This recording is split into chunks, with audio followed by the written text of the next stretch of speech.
Hi, today on the Unfamous Fly I'm going to tie a wee pattern that I've sort of devised myself. I won't claim that it's in any way especially unique. I haven't seen one exactly like it, but the same token it borrows a wee bit of inspiration from a number of different flies. It's a wee buzzer midge type pattern. I've got one here on the vise just to let you see before we start. Looks really good when it's wet, and so what I'm going to do in the true Blue Peter fashion here, as I say with the one I tied earlier, I'm getting this one wet in a wee bit of water here. Just want you to see what it's like when it's wet. So it just looks really buggy, and I've called it the Coulter Midge because the first fish that I took with it was up there the other day there, and in fact the fish were hitting it all the time. It was completely battered. I was only up a couple of hours and I had been swapping about with different tactics anyway, but I had two fish on this bug and on this buzzer, and one on a dry fly, but they definitely seem to like it. I tie them quite small, 14s and 16s, so the one I'll be tying today will be a 14 just to make it easy to see on the camera. The hooks I use, well, I'm using Fish On River Academy curved barbless hooks, but you could use any buzzer hook. I like the idea that these aren't too heavy, and well, they're not heavy at all, to be honest. I like the idea of that because you want these just to, well, in my opinion, for straight lining you want them just hanging below the surface. If you need them to get down, you can put a heavy fly on a point and take it down, so you've got the flexibility there. So let's make a start. Get the hook in the vise. The only thing I would say is trying to go any bigger than a size 12 is a bit of a problem for the way I tie them, because I use Polish quills and they're quite short, and on a bigger hook you tend to run out of quill before you've actually got to the point where you can tie it off. If you're stripping your own quills, if you've got well marked quills of your own that are a decent length, then you'll get away with it, but I like the small ones. So thread, I'm using Semperfli Nano Silk in yellow. Again, colour's not really that hugely important, but the one benefit is if like me, your eyes are getting a bit rubbish and your touching turns aren't quite touching when you're putting your quill on, the yellow sort of covers up any glaring mistakes. One thing about the yellow is that it's quite sheer, and if you're using it to tie in something like the tag that I'm just going to put in, you're going to find that it shines through, so you need to give it a couple of runs up and down to make sure that you've got it covered. So it's just a few things. You could use Uni 80 or something like that if you like. I just find I just continually break the 80 off as I'm tying off. I'm really bad for it. So I think it's probably because I use the nano silk so much that I'm used to being able to put a bit of force into the stuff, and when I go back to the Uni I'm probably a bit heavy handed. So just get the red holographic here and there's a wee butt. So just trying to avoid having any more excess than is absolutely necessary. Tying really tight.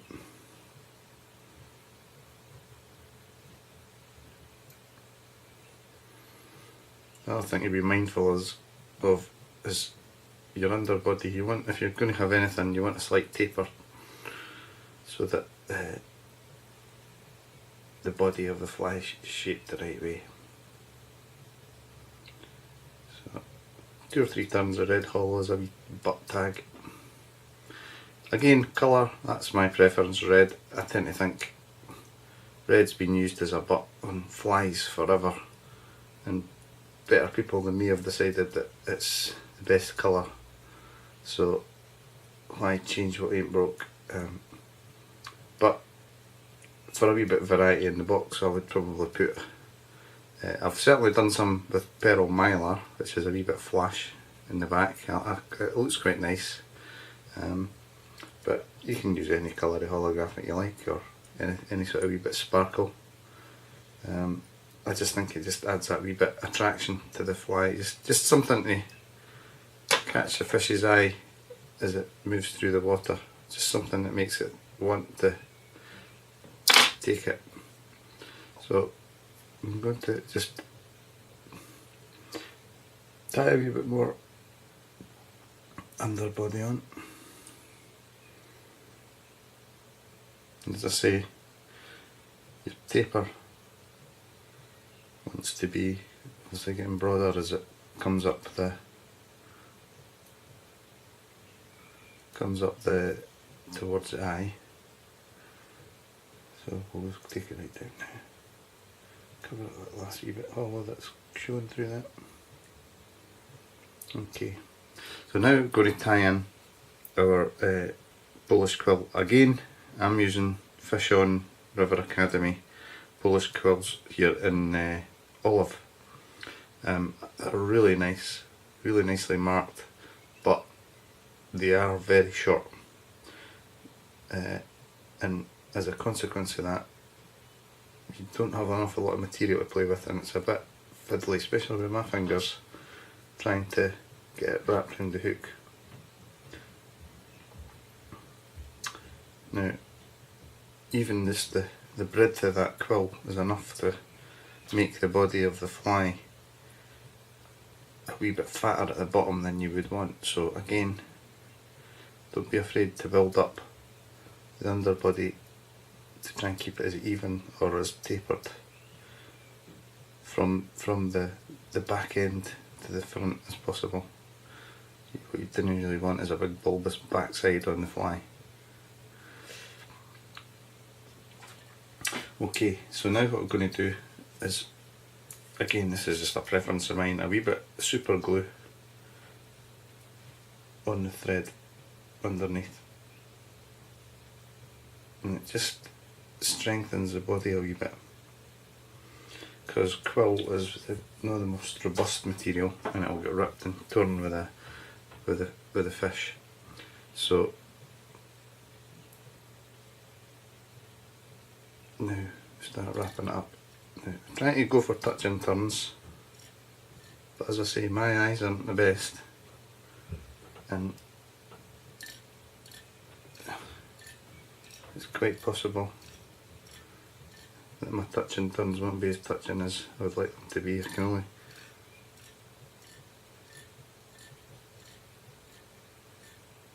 go for what looks right. And the banding on these quills is just brilliant. It just gives such a lifelike effect.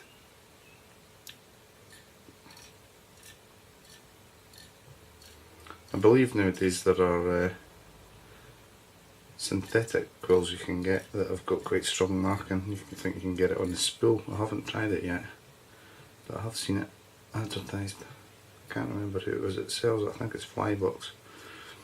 Might be worth trying it with that.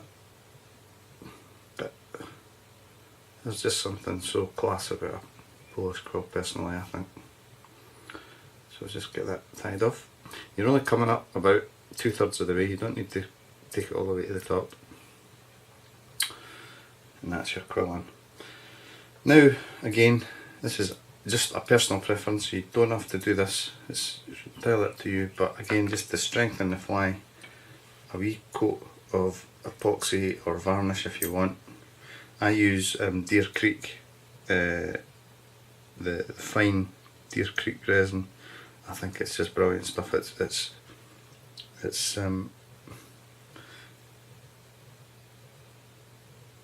just so hard, and there's no tackiness to it at all. I've used the Bug Bond, and it's a great, it's a great product. But I do find that personally, I just think it's a wee bit sticky and tacky, and I usually find I end up having to run a wee coat of varnish over the top of it, whereas with this stuff, I've never had to do it. Sometimes I choose to do it, just maybe if I want to put a wee bit of UV on it or something like that, you can use a wee bit of UV varnish over the top, but I'm only doing that just for the effect rather than for the need. I just find this stuff is just rock solid. It's great, and it just gives it that wee bit protection again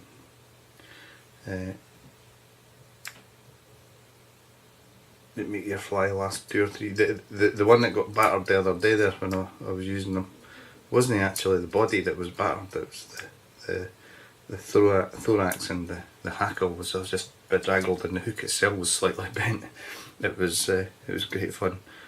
So okay, so now I'm going to put in the wee breathers, and this is something that is just the way I've chosen to do it. I use Glow Bright number 4, a wee favourite floss of mine. I use it a lot on my grayling bugs, and I use it here. So it's the only things I really use it for, is wee tags and tails and stuff like that. So you're going to put it in. So first we'll do the one towards me. They're going to lie on the side of the fly. So you bring it round to your side, make sure it's right side onto the fly, and give it a couple of wraps.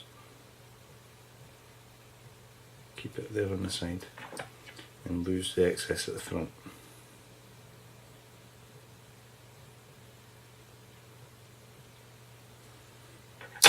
And then turn the fly over and do exactly the same on the other side.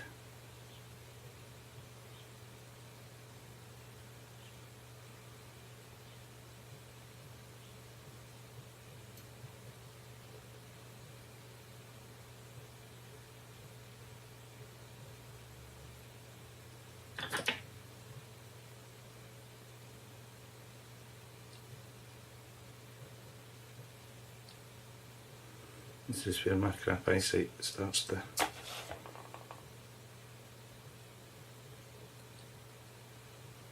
be a hindrance. Get rid of these wee fibres. That's us. Okay, so you've now got that one here's out, and we'll just wrap over it just to make sure it's completely covered at the front here.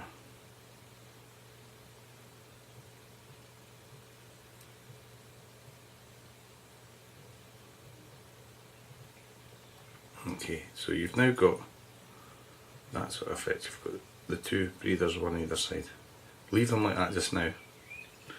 Then get your thorax. Now, it's up to you, 1 or 2 peacock heralds. I just use 1. Gives me a wee bit more control. Tie that in. And this is just going to give the suggestion of thorax. Just builds up the front of the fly a wee bit. You're not really going to see it, but it's there, and it affects the way that the hackle sits over the top. And 3 or 4, if you're using 1, 3 or 4 wraps is usually just enough.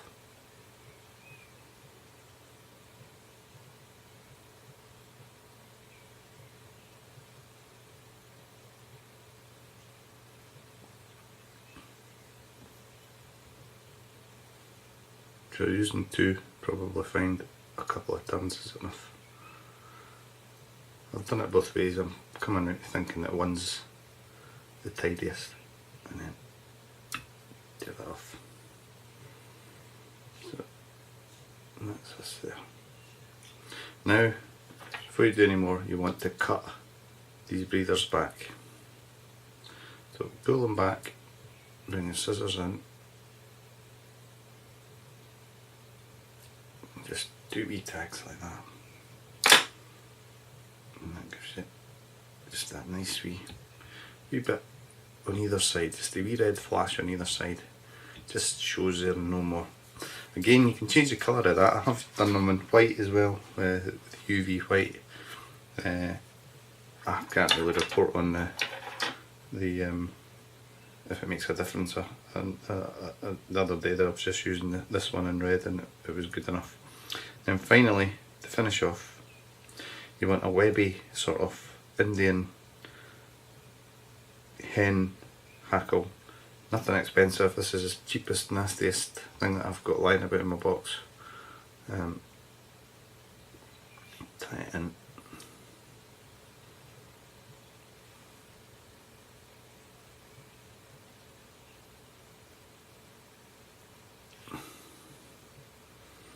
Okay.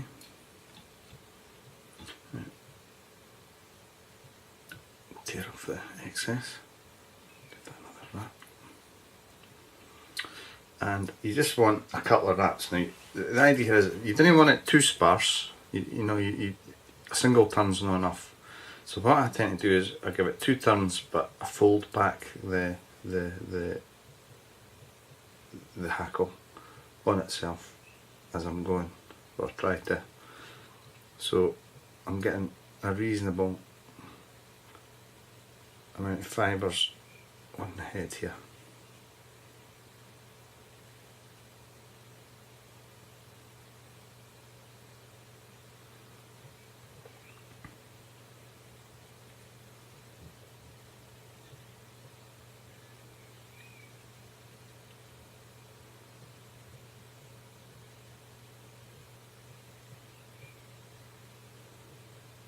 I tend to find about 2 full turns is adequate.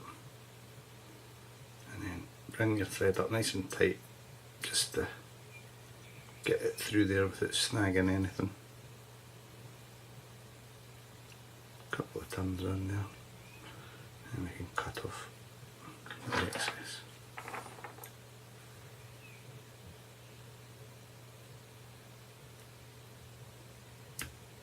I don't cut, I just run the scissors through the feather and then tidy up the head. 2 or 3 turns there. And I'll hit finish. Now, because this is nano silk, you don't need to varnish this. Can if you want, sometimes I do, it just depends how I feel. But you don't, because it's just, you can pull it ridiculously tight. It's not going to come out. I've never had one of these come out. You can't snap it.